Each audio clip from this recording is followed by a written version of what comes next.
الحمد لله نحمده ونستعينه ونستغفره ونؤمن به ونتوكل عليه ونعوذ بالله من شرور أنفسنا ومن سيئات أعمالنا من يهده الله فلا مضل له ومن يضلل فلا هادي له ونشهد أن لا إله إلا الله وحده لا شريك له ونشهد أن محمدا عبده ورسوله صلى الله تعالى عليه وعلى آله وأصحابه وبارك وسلم تسليما كثيرا كثيرا أما بعد فأعوذ بالله من الشيطان الرجيم بسم الله الرحمن الرحيم ومن يعمل سوءا أو يظلم نفسه ثم يستغفر الله يجد الله غفورا رحيما وقال تعالى يا أيها الذين آمنوا توبوا إلى الله توبة نصوحا.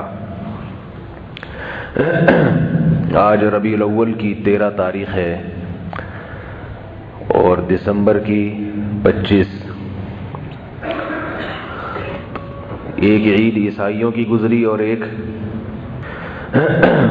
تو اسی عید کے بارے میں کچھ روشنی ڈالوں گا کہ اسلام میں عیدیں کتنی ہیں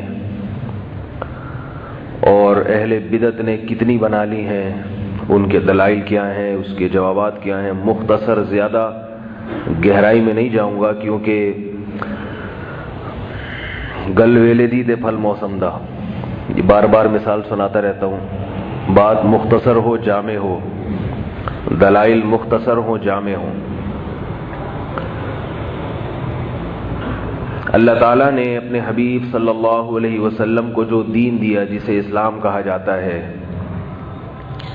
یہ دین عملی زندگی سکھاتا ہے انسان کو. رسول اللہ صلی اللہ علیہ وسلم سے ایک مرتبہ پوچھا گیا کہ دین کیا ہے؟ آپ نے فرمایا الدین هو النصیحہ، دین بھلائی کا نام ہے، خیر خواہی کا نام ہے.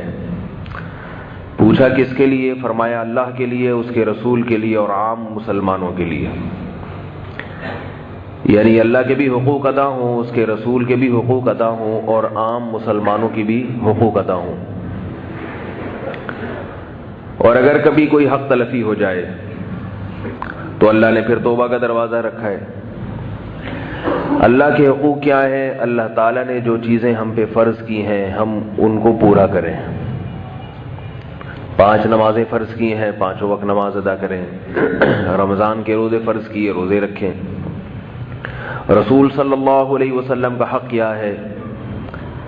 آپ صلی اللہ علیہ وسلم کا حق یہ ہے آپ صلی اللہ علیہ وسلم پر درود شریف پڑھا جائے. یا ایھا الذین آمنوا صلوا علیہ وسلموا تسلیما. صلاۃ بھی پڑھو اور سلام بھی. صلاۃ اور سلام میں فرق یہ ہے کہ سلام کہتے ہیں سلامتی کو، یعنی ہر قسم کے عیب سے، عذاب سے سلامتی، مصیبتوں سے سلامتی. اور درود کا مطلب ہے خصوصی رحمت، عام رحمت سے بھی بڑے درجے کی رحمت. تو ہمیں حکم ہے کہ یہ نبی کے لیے دعا پڑھا کرو، دعا مانگا کرو. اس میں حکمت یہ ہے کہ جب تم نبی کے لیے اللہ سے دعا مانگو گے تو تمہارا یہ عقیدہ درست ہو جائے گا کہ نبی بھی اللہ کی رحمت کے محتاج ہے. اور نبی سے مانگنے کا حرام ہونا یہ تمہارے دماغوں میں، دماغ میں اچھی طرح یہ بات پیوست ہو جائے گی، اتر جائے گی کہ جب نبی کے لیے بھی اللہ سے مانگا جاتا ہے تو اپنے لیے نبی سے کہاں ہم مانگ سکتے ہیں. سمجھ رہے ہیں بات کو؟ درود شریف دعا ہے جو کس سے کی جاتی ہے؟ اللہ سے. کس کے لیے کی جاتی ہے؟ نبی کے لیے کی جاتی ہے. اور آپ صلی اللہ علیہ وسلم کی یہ خواہش تھی کہ میری امت میرے لیے اللہ سے دعا مانگا کرے، رحمت کی دعا مانگا کرے. تبھی آپ نے فرمایا جس شخص نے میرے لیے اللہ سے رحمت کی دعا مانگی اللہ اس پر 10 رحمتیں نازل کرے گا. تو یہ نبی نے کیوں فرمایا؟ تاکہ لوگ اللہ سے دعا مانگیں میرے لیے، کیونکہ آپ صلی اللہ علیہ وسلم سمجھتے تھے کہ میں اللہ کی رحمت کا محتاج ہوں. تو درود شریف پڑھنے سے توحید کا عقیدہ اور مضبوط ہو جاتا ہے، اور مضبوط. تو اللہ کے رسول سے خیر خواہی ہے آپ صلی اللہ علیہ وسلم کے لیے درود پڑھا جائے. اللہ کے رسول کی خیر خواہی ہے کہ آپ صلی اللہ علیہ وسلم کی تعلیمات پر عمل کیا جائے. اللہ کے رسول سے خیر خواہی ہے کہ آپ کی تعریف میں مبالغہ نہ کیا جائے۔ مبالغے کا مطلب ایسی تعریف کہ اللہ اس کے رسول میں فرق ہی ختم ہو جائے، یہ غلو ہے۔ ایک صحابی آئے نبی صلی اللہ علیہ وسلم کے سامنے، بہت زیادہ تعریف کی آپ صلی اللہ علیہ وسلم کی۔ آپ صلی اللہ علیہ وسلم غضبناک ہوئے اور فرمایا کہ مجھے یوں کہا کرو عبداللہ و رسولہ، میں اللہ کا بندہ ہوں اور اس کا رسول ہوں۔ البتہ نبی صلی اللہ علیہ وسلم کی وہ تعریفیں جو قرآن مجید نے کی ہیں، جس کے آپ اہل ہیں، وہ تعریفیں ضرور کرنی چاہیے، لیکن آج کل کے جلسوں میں، نعتوں میں ان تعریفوں کو ہائی لائٹ نہیں کیا جاتا۔ وہ صفات جو واقعتاً قرآن و سنت سے ثابت ہیں اور ان میں ہمارے لیے سبق بھی ہے۔ خیر یہ ایک الگ موضوع ہے۔ تو اللہ اس کے رسول سے خیر خواہی کا مطلب، اور تیسری چیز آپ صلی اللہ علیہ وسلم نے فرمایا کہ وہ کیا ہے؟ عام مسلمانوں سے خیر خواہی۔ عام مسلمانوں سے خیر خواہی میں پھر درجات ہیں۔ سب سے پہلے آپ کے رشتہ دار ہیں، آپ ان کا حق ادا کر رہے ہو کہ نہیں کر رہے، والدین ہیں، رشتہ دار ہیں، پھر پڑوسی ہے، پھر آپ کے ساتھ دفتروں میں کام کرنے والے، ان کے ساتھ کیسا سلوک ہے، پھر اپنے جن کے آپ ملازم ہیں، کیا ان کو کام آپ پورا کر کے دے رہے ہیں؟ تنخواہ پوری لیتے ہیں تو کام پورا کر کے دے رہے ہیں ملازمین؟ یہ ساری چیزیں ہیں ایک جو معاشرے میں رہنا سکھاتی ہیں انسان۔ یہ ہے اصل دین۔ پھر ہمیں ہمارے نبی صلی اللہ علیہ وسلم نے اللہ کے حکم پر 2 عیدیں بھی دی ہیں، کیونکہ ہر قوم کا ایک تہوار ہوا کرتا ہے۔ آپ صلی اللہ علیہ وسلم فرمائے لِكُلِّ قَوْمٍ عِيدٌ، ہر قوم کے لیے ایک عید کا دن ہوتا ہے۔ وَلَنَا عِيدان، اور ہمارے لیے کتنے ہیں؟ 2۔ تو دیکھو بھائی، نبی صلی اللہ علیہ وسلم نے ہر قوم کے لیے ایک عید، اور ہمارے لیے عیسائیوں کی کرسمس کتنی ہوتی ہے؟ 1۔ یہودیوں کا ایک تہوار، ہندوؤں کا ایک تہوار، مسلمانوں کے 2۔ اب اس میں تیسرے کی ایڈیشن کی ضرورت نہیں۔ یہ بالکل ایسا ہی ہے جیسے ہمیں نمازیں کتنی دی گئیں؟ 5۔ اگر کوئی کہے نمازیں 6 ہیں تو بتاؤ یہ دین میں اضافہ ہو گیا کہ نہیں ہو گیا؟ اللہ کے نبی 5 دے کے گئے، آپ نے 6 بھی بڑھا دی ہے بھائی۔ 5 عیدیں دی ہیں یا 6 دی ہیں؟ 5 نمازیں دی ہیں یا 6؟ 5 نمازیں۔ اب امام صاحب نے اشراق کے وقت بھی جماعت سے نماز شروع کر دی۔ ایک رکعت میں ہمیں کتنے سجدے دیے نبی صلی اللہ علیہ وسلم نے؟ 2 سجدے۔ اب ہم کیا نہیں، نبی نے 2 دیے، ہم تیسرا بھی بنائیں گے؟ تو یہ اچھا کام ہوگا، برا کام ہوگا؟ کسی پہ طنز مقصد نہیں ہے۔ بہت سے لوگ نبی کے عشق اور محبت میں کر رہے ہیں، لیکن یاد رکھو یہ عشق اور محبت خدا کی قسم قیامت کے دن گلے پڑ جائے گا، گلے پڑ جائے گا۔ یہ عشق اور محبت میں حدود سے تجاوز مت کرو۔ عیسائیوں نے حضرت عیسیٰ سے عشق میں تجاوز کیا، جہنم کی آگ کے مستحق ٹھہرے، جہنم کی آگ کے۔ عیسائی حضرت عیسیٰ سے محبت کرتے ہیں، اس میں کوئی شبہ نہیں ہے۔ مجھ سے بہت سے لوگ کہتے ہیں کہ آج کل کے بدعتی نبی سے محبت نہیں کرتے۔ میں نے کہا کرتے ہیں، یہ غلط ہے۔ ممکن ہے آپ سے زیادہ کرتے ہوں، مگر یہ محبت قیامت کے دن قبول نہیں ہوگی۔ محبت کرنے کے آداب ہیں۔ کیا عیسائی حضرت عیسیٰ سے محبت نہیں کرتے؟ یقیناً کرتے ہیں، مگر یہ محبت مقبول نہیں ہے، کیونکہ حضرت عیسیٰ علیہ السلام کے معجزوں کو دیکھ کر عیسائی یہ سمجھے کہ حضرت عیسیٰ کے پاس بھی خدائی طاقتیں ہیں، حالانکہ معجزہ اللہ کی طاقت کی دلیل ہوتی ہے، پیغمبر کی طاقت کی دلیل نہیں ہوتی۔ معجزہ تو اللہ ظاہر کرتے ہیں، ہاتھ پیغمبر کا ہوتا ہے۔ معجزے میں پیغمبر کے ارادے تصرف کا قطعاً کوئی دخل نہیں ہوتا۔ جو یہ سمجھتا ہے کہ معجزہ پیغمبر کے ارادے اور پیغمبر نے اپنی قوت سے کیا ہے، وہ اسلام سے خارج ہے، کیونکہ پیغمبروں کو اسباب سے ہٹ کے کچھ بھی کرنے کی طاقت نہیں ہوتی، اور نہ اللہ یہ طاقت پیغمبروں کو دیتے ہیں۔ اب افسوس اس پر ہوتا ہے، لوگ ان باتوں کو بھی اختلافی باتیں کہتے ہیں۔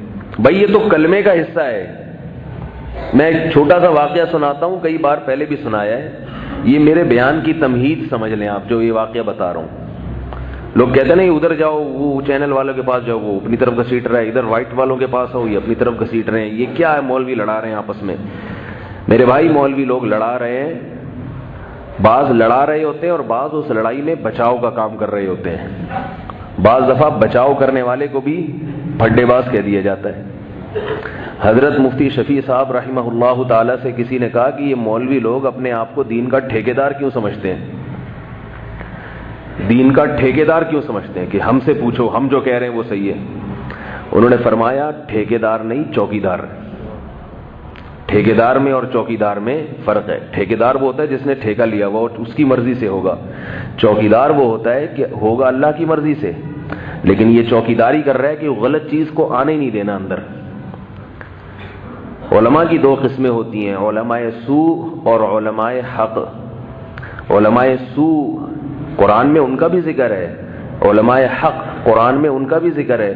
جو علماء کے دو گروپوں کا انکار کر دے تو وہ قرآن کا منکر ہے. ہر دور میں اہل حق بھی رہیں گے اور گمراہ بھی رہیں گے. تو علماء سوء کا کام تو ہے دین میں الٹی سیدھی چیزیں داخل کرنا. جیسے کمپنی میں کوئی یا ڈیفنس کا کوئی ادارہ ہے، فوج کا حساس ادارہ ہے، اس میں ہر ایک کو گھسنے کی اجازت نہیں ہوتی. اس میں کچھ ایجنسی کے لوگ ہوتے ہیں، کچھ چوکیدار ہوتے ہیں، وہ کارڈ چیک کرتے ہیں، ہاں بھائی یہ آ سکتا ہے، یہ نہیں آ سکتا. کوئی کیسا سوٹ بوٹ پہن کے کتنی اچھی کوٹ اور ٹائی، بلکہ فوجی وردی پہن کے پہنچ جائے ڈیفنس کے ایریے میں، چوکیدار جو ہوگا نا وہ دیکھے گا کہ اس کے پاس فوج کا کارڈ ہے یا نہیں. وہ وردی کو نہیں دیکھے گا، وہ اس کی ٹوپی اور اس کے جوتوں کو نہیں دیکھے. وہ کہے گا کہ جتنے بھی دہشت گردی کی کاروائیاں ہوتی ہیں وہ دہشت گرد وہی لباس استعمال کرتے ہیں. لباس نہیں چلے گا، لباس کے ساتھ ساتھ کارڈ بھی ہوگا، انگوٹھا لگایا جائے گا، دیکھا جائے گا یہ انگوٹھا میچ کر رہا ہے کہ نہیں کر رہا. تو میرے بھائی علماء کی کوشش یہ ہوتی ہے کہ اسلام کامل دین ہے. الیوم اکملت لکم دینکم، اللہ نے فرمایا نبی صلی اللہ علیہ وسلم سے کہ آج کے دن ہم نے اپنا دین مکمل کر دیا. اب اس میں کچھ بھی نہیں اضافہ ہوگا، نہ کمی ہو سکتی ہے نہ اضافہ ہو سکتا ہے. اب اگر کوئی دوسری چیز اس میں آئے گی تو یہ ذمہ داری بھائی کس کی ہے؟ یہ پولیس کی ذمہ داری ہے بھائی، یہ پولیس کی ذمہ داری ہے، یہ حکومت کی ذمہ. حکومت تو بیچاری فارغ ہوتی ہے، اس کو تھوڑی پتہ ہوتا ہے علم کا، دین کا. حکومت تو خود علماء سے پوچھتی ہے، اور حکومت کی تو ذمہ داری ہے کہ وہ خود علماء سے پوچھ کے چلے. ہر دور میں مسلمان حکمران علماء سے پوچھ کے چلا کرتے تھے. تو علماء دین کے ٹھیکیدار نہ صحیح چوکیدار تو ہوں گے نا بھائی. تو ہمیں چوکیدار، ہم عالم تو نہیں ہیں لیکن لوگوں نے بنایا ہوا ہے. لوگ کہتے ہیں ہمارے بڑوں نے بٹھایا ہوا ہے. اندھوں میں کانا راجا. لوگ مجھ سے پوچھتے ہیں بھائی آپ مفتی ہیں؟ تو میں کہتا ہوں اندھوں میں کانا راجا والا مفتی ہوں. اپنے آپ کو کسی کو اسی کے منہ سے نہ مفتی کہلوایا کرو، یہ عجیب سا لفظ لگتا ہے. کسی سے آپ پوچھ رہے ہیں آپ نیک ہیں تو وہ کہے گا کہ میں نیک ہوں، اور اگر وہ کہہ دے میں نیک نہیں ہوں تو ساری دنیا میں ڈھنڈو وہ خود کہہ رہے تھے میں نیک نہیں ہوں. تو یہ احمقانہ قسم کے سوالات ہوتے ہیں. فون کر کے پوچھنا کہ آپ مفتی ہیں، آپ بزرگ ہیں، یہ بیوقوفانہ سوال ہوتے ہیں. آپ کو اگر اطمینان ہے کہ یہ مفتی ہیں تو پوچھ لو، نہیں ہے تو پھر کسی اور سے پوچھ لو. بھائی ہم سے ہی کیوں پوچھوا رہے ہو؟ اگر آپ کو پتہ ہے کہ یہ مفتی ہیں، آپ نے تحقیق کر لی ہے، تو آپ پھر ان سے نہ پوچھیں. پھر آپ کہیں بھئی آپ اگر کہیں بھی نہ کہ مفتی نہیں ہے تو ہمارے لیے آپ ہی مفتی ہیں، آپ بتائیں ہمیں. اگر کسی بزرگ سے پوچھا کہ آپ نیک ہیں بزرگ ہیں، وہ جواب میں کہہ دیں کہ ہاں میں بزرگ ہوں، تو یہ کیسے بزرگ ہیں کہ جو اپنے آپ کو خود بزرگ کہہ رہے ہیں؟ اور اگر وہ کہہ دیں کہ میں بزرگ نہیں ہوں تو آپ کہیں گے یہ تو خود ہی کہہ رہے ہیں میں نہیں ہوں. تو اس کا طریقہ کیا ہے؟ لوگوں سے پوچھیں کہ یہ بزرگ ہیں یا نہیں ہیں، تحقیق کریں. اگر ثابت ہو جائے تو وہ 100 دفعہ اپنے آپ کو کہیں کہ میں بزرگ نہیں ہوں. آپ کہیں کہ آپ کی تواضع ہے، ذرہ نوازی ہے، آپ ہیں. یہ کچھ اصول اور آداب ہوتے ہیں. تو علماء کی ذمہ داری میرے بھائی کیا ہے؟ چوکیداری کرنا، کوئی غلط چیز اندر گھسنے نہ دینا. تو یہ ذمہ داری علماء قیامت تک ادا کرتے رہیں گے. تو میں یہ عرض کر رہا ہوں میرے بھائی کہ مسلمانوں کو اللہ نے عیدیں کتنی دی ہیں؟ صحیح حدیث ہے، محمد صلی اللہ علیہ وسلم نے ارشاد فرمایا لِكُلِّ قَوْمٍ عِيدٌ وَلَنَا عِيدان. ہر قوم کے لیے ایک عید کا دن ہوتا ہے اور ہمارے لیے 2 عید. یہ بڑی عیدوں کی بات ہو رہی ہے. ایک چھوٹی عید ہوتی ہے جو ہر ہفتے گھوم کے آتی ہے. وہ چھوٹی عید کون سی ہے؟ جمعے کا دن. وہ چھوٹی عید ہے. اس کو بھی حدیث میں عید کا دن قرار دیا گیا، جمعے کے دن کو، لیکن بڑی نہیں ہے، یہ چھوٹی ہے، یہ کیونکہ بار بار گھوم کے آ رہی ہے۔ یہ چھوٹی عیدیں بھی اللہ نے ہر قوم کو عطا کی ہیں، ہر قوم، جتنی آسمانی کتابوں والی قومیں ہیں۔ سب سے پہلے قوم تھی یہودی، اسے جو چھوٹی عید ملی وہ کون سی بتاؤ بھائی؟ منہ سے بولیں گے تو بات آگے چلے گی، یہ ڈیجیٹل سسٹم کے تحت بیان نہیں ہو رہا، منہ سے بولے تاکہ سبق یاد۔ یہودیوں کو کون سی ملی؟ ہفتے کا دن۔ آج بھی یہودی ہفتے کو چھٹی مناتے ہیں۔ ورلڈ ٹریڈ سینٹر جب تباہ ہوا ہے نا تو ہفتے کا دن تھا، کوئی بھی یہودی اس میں نہیں تھا۔ اس سے بھی بعض لوگ کہتے ہیں کہ کچھ چکر ہے، ہفتے کا دن کیوں رکھا گیا؟ اور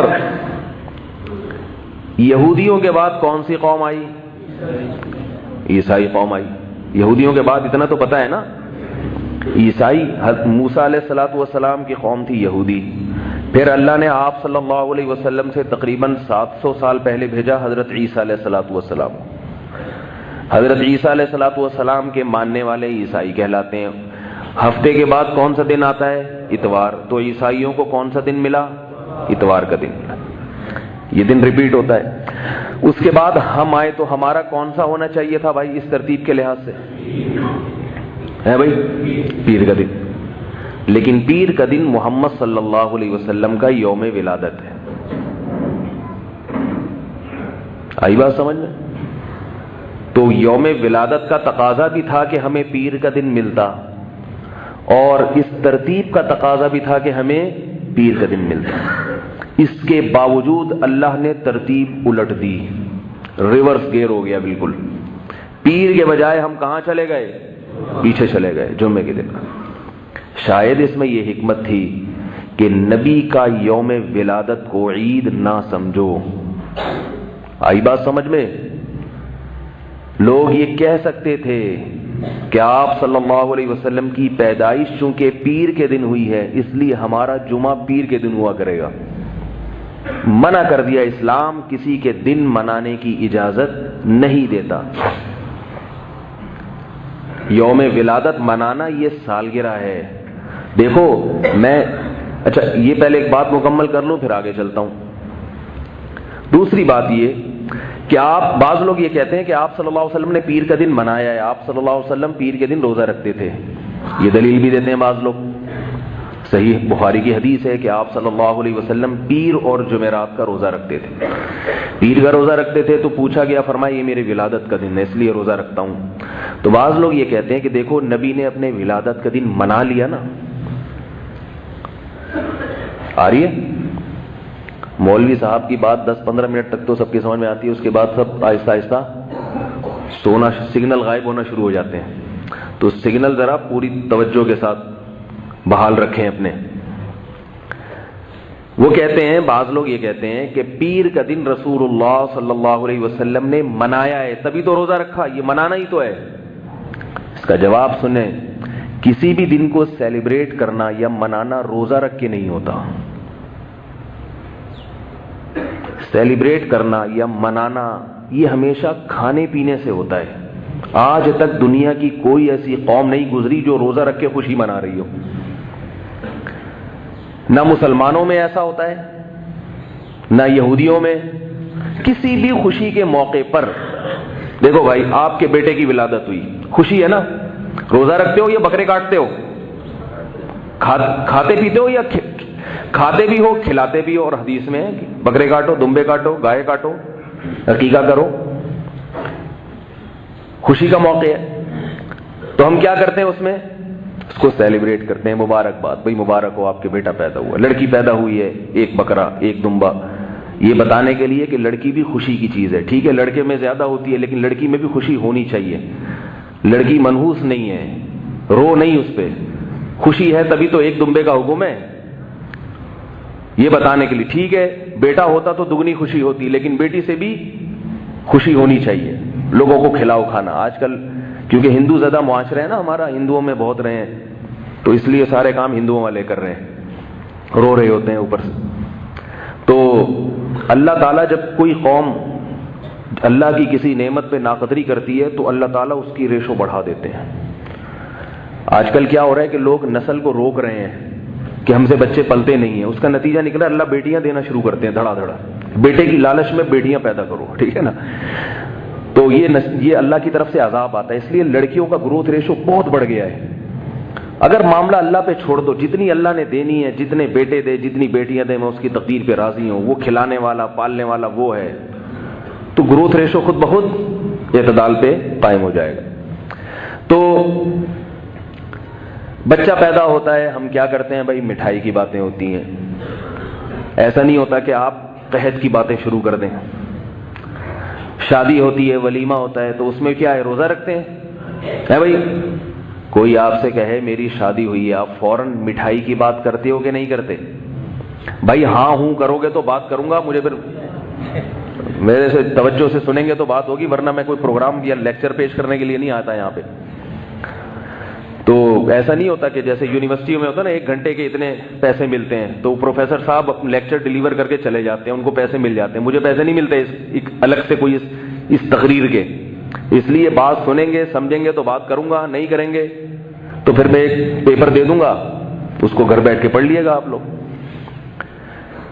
تو سیلیبریٹ کرنا یہ خوشی کے موقع پر ہوتا ہے، اور سیلیبریٹ کرنے کا طریقے میں مٹھائی کھانا، کیک، یہ سب باتیں ہوتی ہیں. ہم لوگ کے یہاں مٹھائی کا رواج ہے، گوروں کے ہاں کیک پیسٹریوں کا رواج ہے، کیونکہ وہ گورے ہیں بہرحال.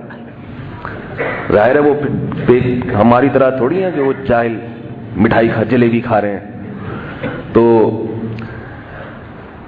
جلیبی انگریز کی سمجھ میں آج تک آئی نہیں ہے، اس لیے نہیں کھاتا وہ. ایک انگریز جلیبی کی دکان پہ کھڑا تھا، جلیبی اٹھا کے گھور کے دیکھ رہا ہے اس کو. کسی نے جلیبی والے نے پوچھا کیا دیکھ رہا ہے بھائی؟ لینا ہے؟ لے کہہ رہا ہے میں یہ دیکھ رہا ہوں اس کے یہ پائپ ہے گھوما ہوا، دونوں طرف سے یہ پائپ کا منہ بند ہے، اس میں شیرہ گھسایا کہاں سے ہے؟ اس پائپ کا منہ دونوں طرف سے بند ہے، اس کے اندر شیرہ گھسایا کہاں سے؟ اس نے کہا کھانا ہے کھا. یہ ہم لوگ یہ ریسرچ نہیں کرتے، ہم کھاتے ہیں بس. تو ان کی عادت ہے نا ہر چیز میں تحقیق کرنے کی. تو سیلیبریٹ جب بھی کیا جاتا ہے، مبارکباد جب بھی دی جاتی ہے، کھانے پینے کی باتیں ہوتی ہیں، مٹھائی کی باتیں، بریانی کی باتیں، ہو جائے بھائی 1 بوتل ہو جائے، میچ جیتے آپ تو لوگ کہتے ہیں یار پھر ہو جائے کولڈ ڈرنک. یہ نہیں کہ یار ایسا کرو رات کا کھانا بھی ناغا کر دو. تو آپ کی شادی ہوئی، ولیمہ ہے، اس میں آپ روزہ رکھواتے ہیں لوگوں سے، یہ کھلاتے ہیں. تو آپ خوشی میں کبھی بھی یہ نہیں ہوتا کہ کھانے کا ٹائم ہو اور کھانا چھوڑ دیں آپ خوشی میں، بلکہ ڈبل کھاتے ہیں. بولتے آج تو خوشی میں 3 پراٹھے کھا گیا، پتہ ہی نہیں چلا مجھے، کہتے ہیں نا. تو عجیب بات ہے رسول اللہ صلی اللہ علیہ وسلم. اچھا عید کے دن دیکھو، عید میں اسلام میں جو عیدیں ہیں، عید الفطر، عید الاضحیٰ، اس میں روزہ رکھنا حرام قرار دے دیا. حرام. شیطان روزہ رکھتا ہے. کیوں؟ اس لیے کہ اگر آپ اس دن روزہ رکھیں گے تو سیلیبریٹ نہیں کر سکتے اس کو، پھر وہ عید نہیں رہے گی، وہ خوشی منانا کا عنصر ختم ہو جائے گا، اس میں منا نہیں سکتے پھر آپ اس کو. تو اس لیے عید کے دن، کیونکہ اللہ نے آپ کو ایک خوشی منانے کا تہوار دیا، آپ روزہ رکھیں گے، اس کا مطلب ہے آپ اللہ کے تہوار پر راضی نہیں ہیں. بقرعید میں تو عید کا دن تو ایک ہے، لیکن روزہ 13 ذی الحجہ تک حرام کر دیا. 10 11 12 13 کیوں حرام کر دیا؟ اس لیے کہ سیلیبریٹ کرنے کے لیے آپ کو چوتھے دن بھی کھانا پڑتا ہے. بعض دفعہ گوشت کاٹا ہے آپ نے تو ایام اضحیہ تو 3 دن ہے قربانی کے، لیکن وہ 3 دنوں میں اتنا گوشت ہوتا ہے کہ چوتھا دن بھی وہ جتنا بھی صدقہ کر لو کچھ نہ کچھ چوتھے دن بھی چلتا ہے. تو حالانکہ چوتھا دن عید کا نہیں ہے، مگر اس دن بھی روزہ حرام، کہ بھئی سیلیبریٹ کرتے کرتے اس کی کچھ آثار بھی تو باقی رہیں گے نا، ان آثار کی بھی رعایت کی ہے. تو یہ بار بار بتایا جا رہا ہے کہ خوشی کا دن کھانے کا ہوتا ہے. اسلام میں جہاں بھی خوشی کی بات ہے کھانے کی بات ہے، جہاں بھی خوشی کی چیز کھانے کی بات آئے گی لازمی. تو اب یہ دیکھو میرے بھائی کہ نبی صلی اللہ علیہ وسلم نے پیر کے دن روزہ رکھ کے بتا دیا کہ آپ اس دن کو سیلیبریٹ نہیں کر سکتے. اس کو منانا نہیں ہے بلکہ منانے کا اپوزٹ ہے. ایک تو ہوتا ہے نا نارمل حالت میں ہو انسان، تو وہ تو ہم نہ منانا کہیں گے نہ منانا کہیں گے. کیا خیال ہے بھئی؟ آپ ہفتے کے دن کھا رہے ہیں پی رہے ہیں، آپ کہہ رہے ہیں کہ آج کوئی دن منا رہے ہیں، کہہ رہے ہیں نہیں. تو کیا غم منا رہے ہیں؟ کہہ رہے ہیں نہیں غم بھی نہیں منا رہا کیونکہ کھا بھی رہا ہوں میں. غم میں انسان کھانا چھوڑتا ہے، خوشی میں ڈبل کھاتا ہے. تو نہ تو سیلیبریٹ کیا اور نہ آپ نے سیلیبریٹ کا اپوزٹ کیا، یعنی جس دن نارمل روٹین ہے اور جس دن روزہ رکھ لیا اس کا مطلب آپ سیلیبریٹ نہیں کر رہے. میں یہ نہیں کہہ رہا غم منا رہے ہیں آپ، لیکن یہ سیلیبریٹ کی اپوزٹ ہو گئی، یہ منانے کا کیا ہو گیا، الٹ ہو گئی، یہ ضد ہے. تو آپ صلی اللہ علیہ وسلم نے پیر کے دن روزہ رکھ کے یہ بتا دیا کہ نہ صرف یہ کہ یہ سیلیبریٹ نہیں کرنا بلکہ یہ سیلیبریٹ کا الٹ ہے. یہ تو شاید یہ بتانے کے لیے اللہ تعالیٰ کو تو معلوم تھا نا کہ بعد میں ایسے لوگ آئیں گے جو اس کو سیلیبریٹ کریں گے، اس کو منائیں گے، ناچیں گے، گائیں گے، اور وہ اس قادری کے مشہور گانے چلیں گے. نعت کو میں گانا نہیں کہہ رہا، مگر ان کا جو اسٹائل ہے نا محترم کا، وہ گانوں جیسے ہی اسٹائل ہے. تو اس اسٹائل کو کہہ رہا ہوں. تو اللہ کے نبی صلی اللہ علیہ وسلم نے یہ دن روزہ رکھ کے بتا دیا کہ اس کا اسلام میں یوم ولادت منانے کا کوئی تصور نہیں ہے، منانے کا کوئی تصور نہیں. ایک بات تو یہ ہو گئی. دوسری بات یہ کہ اسلام میں اور غیر مسلموں میں فرق یہ ہے کہ اسلام کی عیدیں صبح ہوتی ہیں اور غیر مسلموں کی رات کو ہوتی ہیں. اسلام نے صبح اس لیے رکھی کہ رات کے وقت جب عید منائی جاتی ہے، رات انسان کو گناہوں کی طرف دھکیلتی ہے، کیونکہ چراغاں رات کو ہو سکتا ہے، دن میں چراغاں ممکن نہیں ہے. آ رہی ہے بات سمجھ میں؟ دن میں آتش بازی ممکن نہیں ہے کیونکہ سورج کی روشنی، ہر قسم کی ہری بتیوں، کیا لال بتیاں، جو بھی بتیاں ہوں، وہ سورج کی روشنی میں کوئی بتی نہیں رہتی. اور رات کے وقت بتیاں جلتی ہوئی نظر آتی ہیں. اسلام نے عید الفطر بھی صبح کو دی اور عید الاضحیٰ بھی صبح کو. یہاں تک کہ فقہاء نے لکھا ہے کہ عید الاضحیٰ کے دن مغرب کے بعد جانور کاٹنا مکروہ ہے، کیونکہ سیلیبریٹ کرنا ہے تو دن کی روشنی میں، شاعر اسلام کا اظہار کرنا ہے تو دن کی روشنی میں. تو کیا اصول پتا چلا؟ اسلام ہمیں کب عید منانے کا حکم دیتا ہے؟ صبح صبح. جتنی عیدیں ہیں صبح صبح کے ٹائم پہ ہیں. جمعے کا دن دیکھ لو، جمعہ بھی عید ہے نا. اچھا، روزے سے یاد آیا کہ جمعہ کے دن بھی رسول، کیونکہ عید کا تصور ہے اس لیے آپ صلی اللہ علیہ وسلم نے صحیح بخاری کی حدیث میں فرمایا لا تختصوا یوم الجمعۃ بصوم، جمعے کا دن روزے کے ساتھ خاص مت کرو. کیونکہ بعض یہ ہو سکتا تھا کہ جمعے کا دن بڑا دن ہے تو بعض لوگ یہ سوچ کے روزہ رکھیں گے کہ آج جمعہ ہے تو زیادہ ثواب ملے گا. آپ نے فرمایا نہیں، منع کر دیا. اسی لیے علماء کہتے ہیں کہ خاص جمعے کے دن کو بنیاد بنا کے روزہ رکھنا جائز نہیں ہے. لیکن چونکہ یہ چھوٹی عید ہے اس لیے روزہ حرام نہیں بلکہ مکروہ ہے، کیونکہ بڑی عید میں تو حرام ہے اور جمعے کے دن کیا ہے؟ مکروہ ہے.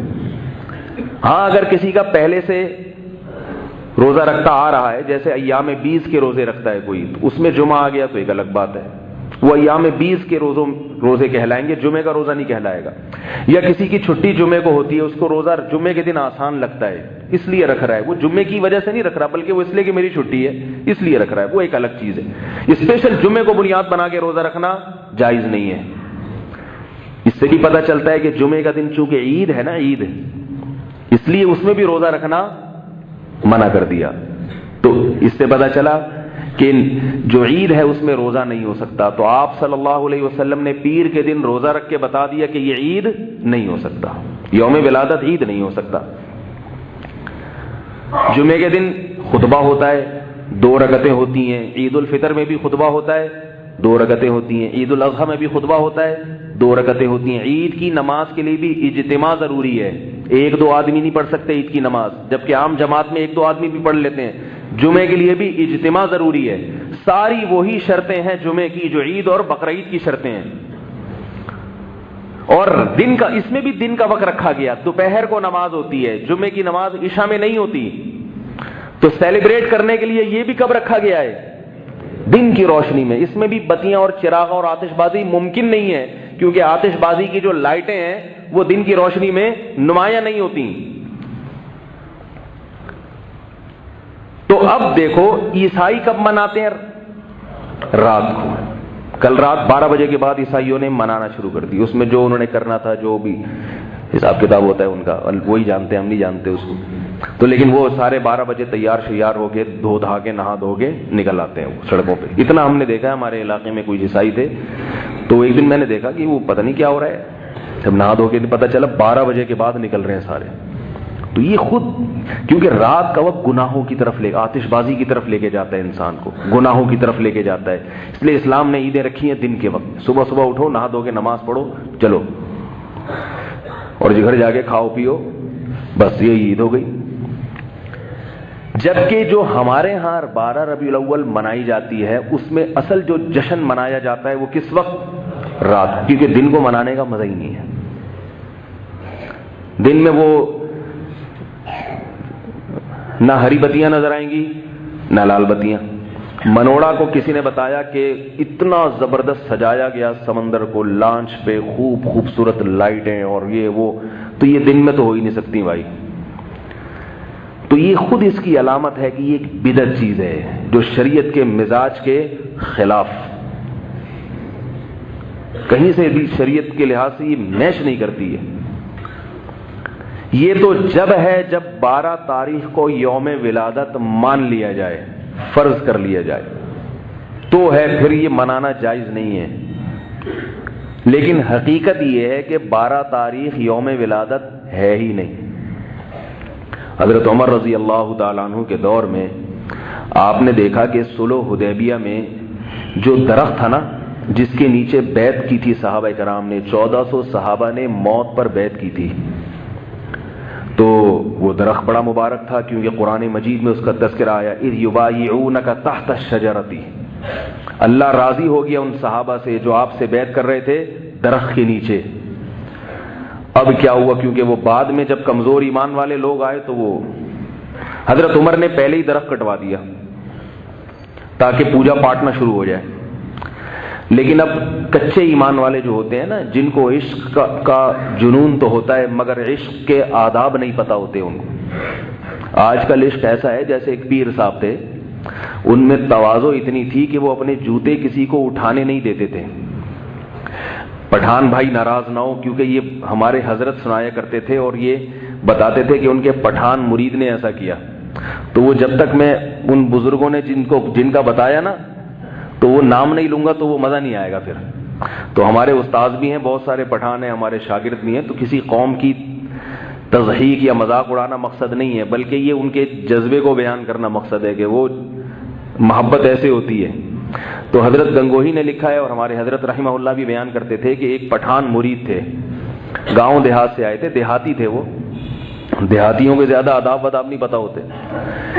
تو وہ اپنے پیر صاحب کا بہت احترام کرتے تھے. تو انہوں نے اپنے پیر صاحب سے کہا کہ ہماری موجودگی میں آپ اپنے جوتے نہیں اٹھا سکتے، کیونکہ ہمارے لیے یہ بڑی غیرت کے خلاف ہے کہ پیر صاحب کے جوتے ہماری موجودگی میں پیر صاحب خود اٹھائیں، ہم اٹھائیں گے آپ کے جوتے.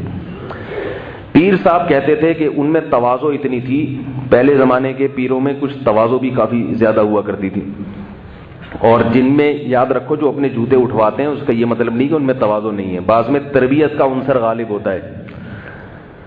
لیکن جو اپنے جوتے اٹھوا کے خوش ہوتے ہیں نا تو وہ متکبر ہے، اس سے تعلق چھوڑ دو. آئی بات سمجھ میں؟ جوتے اٹھوا کے خوش ہونا یہ انسان میں حب جاہ کی دلیل ہے. تو اب وہ کیا ہے کہ انہوں نے جوتے نہیں اٹھانے دیے اس کو. انہوں نے کہا نہیں خو ہم اٹھائے گا. پیر صاحب نے آگے بڑھ کے جلدی سے اپنے جوتے خود ہی اٹھا لیے. جیسے ہی اٹھائے ہیں پٹھان بھائی جو مرید ہیں پیر صاحب کا ہاتھ پکڑ کے مروڑا اور ان کی کلائی اتر گئی اور جوتے ہاتھ سے لیے. بولا جب تک ہمارے جیسا مرید زندہ ہے پیر صاحب آپ اپنے چپل خود نہیں اٹھا سکتے. ابے اللہ کے بندے تو نے ان کا ادب تو کیا مگر ان کا بازو تو دیکھ، بازو توڑ دیا تو نے. عشق مصطفیٰ میں اتنا آگے چلے جانا کہ مصطفیٰ صلی اللہ علیہ وسلم ہی کو ناراض کر دینا، شریعت کی حدود اور اس کے ضابطوں کی دھجیاں اڑا دینا، یہ کہاں سے محبت ہے؟ یہ کون سی محبت ہے بھائی؟ تو جمعے کے دن بھی روزہ رکھنے کو منع کیا، یہ بتانے کے لیے کہ عید ہے. راتوں کو عیدیں نہیں منائی جاتی ہیں اسلام میں. اسلام کی عیدیں کب ہوتی ہیں؟ دن میں ہوتی ہے۔ اور آخری بات یہ کہ 12 تاریخ رسول اللہ صلی اللہ علیہ وسلم کا یوم ولادت ہے ہی نہیں۔ لوگ مجھ سے پوچھتے ہیں اس کی دلیل کیا ہے کہ آپ یہ کہتے ہیں 12 تاریخ یوم ولادت نہیں ہے۔ بھائی دلیل اس سے پوچھی جاتی ہے جو دعویٰ کرتا ہے، جو کہہ رہے ہیں کہ 12 تاریخ ہے ان سے دلیل پوچھو کہ اس کی دلیل کیا ہے۔ آج یہی نہیں پتا ہوتا کہ دلیل، ایک آدمی آپ کے پاس آیا، ایک آدمی میرے پاس آئے اور کہنے لگے کہ آپ نے مولوی صاحب مجھ سے 1 لاکھ روپے لیے ہیں، واپس کریں۔ میں کہوں بھائی میں نے نہیں لیے، وہ کہے دلیل کیا ہے کہ آپ نے نہیں لیے ہے بھائی؟ وہ کہے اس کی کیا دلیل ہے کہ آپ نے نہیں لیے؟ اب میں دلیل تلاش کر رہا ہوں۔ میں 4 آدمیوں کو لے آیا کہ یہ 4 آدمی کہہ رہے ہیں میں نے آپ سے نہیں لیے، تو وہ کہہ رہے جس وقت لیے تھے اس وقت یہ 4 موجود ہی نہیں تھے۔ پھر میں دوسرے 4 لے کر آیا، میں چوتھے 4 لے کر، ساری زندگی دلیل سے میں یہ ثابت نہیں کر سکتا۔ دلیل کا اصول یہ کہ جو دعویٰ کرے گا اس سے پوچھی جائے گی دلیل۔ ایک آدمی میرے پاس آ کے کہتا ہے کہ آپ نے 4 لاکھ روپے لیے ہیں، میں کہتا ہوں نہیں لیے، وہ کہہ رہے لیے ہیں، میں کہتا ہوں بھائی نہیں لیے، وہ کہتا ہے لیے، میں کہتا ہوں بتاؤ پھر کیا دلیل ہے، کون گواہ ہے تمہارے پاس؟ میں تو اقرار نہیں کر رہا، جب میں اقرار نہیں کر رہا تو پھر گواہ لے کر آؤ، اب میرا مطالبہ درست ہوگا۔ حدیث میں آتا ہے البینۃ علی المدعی والیمین علی من انکر، جو شخص دعویٰ کرتا ہے دلیل اس کے ذمے ہوتی ہے۔ بہت سے لوگ ہم سے پوچھتے ہیں کہ یہ جو قضائے عمری ہے اس کی دلیل کیا ہے؟